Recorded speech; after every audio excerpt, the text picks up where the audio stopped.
అందరికీ ప్రైస్తులోడండి.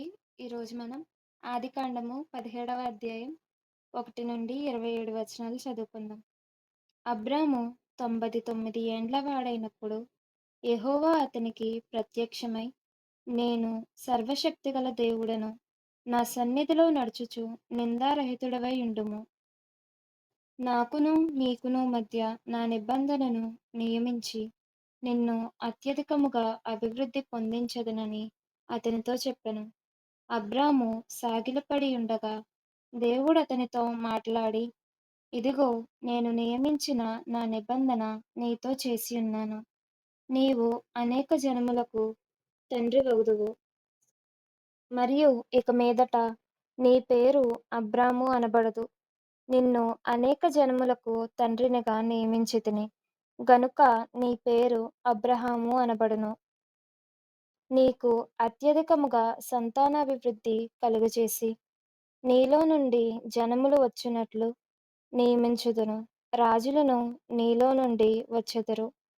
నేను నీకును నీ తరువాత నీ సంతానమునకును దేవుడనై ఉండునట్లు నాకును నీకును నీ తరువాత వారి తరములలో నీ సంతతికిని మధ్య నా నిబంధనను నిత్య నిబంధనగా స్థిరపరచెదను. నీకును నీ తరువాత నీ సంతతికిని నీవు పరదేశివై ఉన్న దేశమును అనగా కనానను దేశమంతటిని నిత్య స్వాస్యముగా ఇచ్చి వారికి దేవుడనై యుందునని అతనితో చెప్పెను.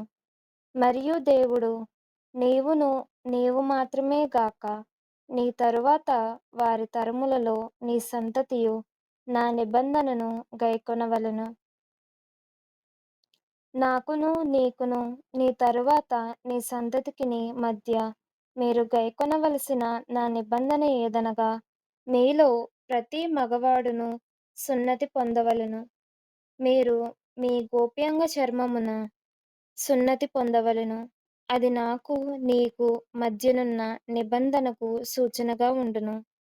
8 దినముల వయస్సు గలవాడు అనగా నీ ఇంట పుట్టిన వాడైనను నీ సంతానము కాని అన్యుని యొద్ద వెండితో కొనబడిన వాడైనను మీ తరములలో ప్రతి మగవాడు మీలో సున్నతి పొందవలెను. నీ ఇంట పుట్టిన వాడును నీ వెండితో కొనబడిన వాడును తప్పక సున్నతి పొందవలెను. అప్పుడు నా నిబంధన మీ శరీరమందు నిత్య నిబంధనగా ఉండును. సున్నతి పొందని మగవాడు అనగా ఎవని గోప్యాంగ చర్మమున సున్నతి చేయబడదో అట్టివాడు తన జనులలో నుండి కొట్టివేయబడును. వాడు నా నిబంధనను మీరియున్నాడని అబ్రహాముతో చెప్పెను. మరియు దేవుడు, నీ భార్య అయిన శారయి పేరు శారయి అనవద్దు, ఏలయనగా ఆమె పేరు శారా.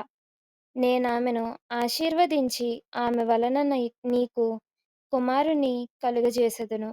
నేనామెను ఆశీర్వదించెదను. ఆమె జనములకు తల్లి అయి ఉండును. జనముల రాజులు ఆమె వలన కలుగుదురని అబ్రహాముతో చెప్పెను. అప్పుడు అబ్రహాము సాగిలపడి నవ్వి, నూరేండ్ల వానికి సంతానము కలుగునా? 90 ఏండ్ల శారా కనునా అని మనస్సులో అనుకొనెను. అబ్రహాము, ఇష్మాయేలు నీ సన్నిధిని బ్రతుకననుగ్రహించుము అని దేవునితో చెప్పగా, దేవుడు, నీ భార్య అయిన శారా నిశ్చయముగా నీకు కుమారుని కనును. నీవతనికి ఇస్సాకు అను పేరు పెట్టుదువు.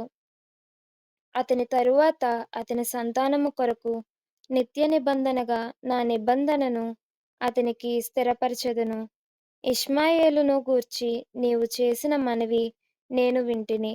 ఇదిగో, నేనతనిని ఆశీర్వదించి అతనికి సంతానాభివృద్ధి కలుగజేసి అత్యధికముగా అతన్ని విస్తరింపజేసెదను. అతడు 12 మంది రాజులను కనును. అతనిని గొప్ప జనముగా చేసెదను. అయితే వచ్చు సంవత్సరము ఈ కాలమందు శారా నీకు కనబోవు ఇస్సాకుతో నా నిబంధనను స్థిరపరచదనని చెప్పెను. దేవుడు అబ్రహాముతో మాటలాడుట చాలించిన తరువాత అతని యొద్ద నుండి పరమునకు వెళ్ళెను.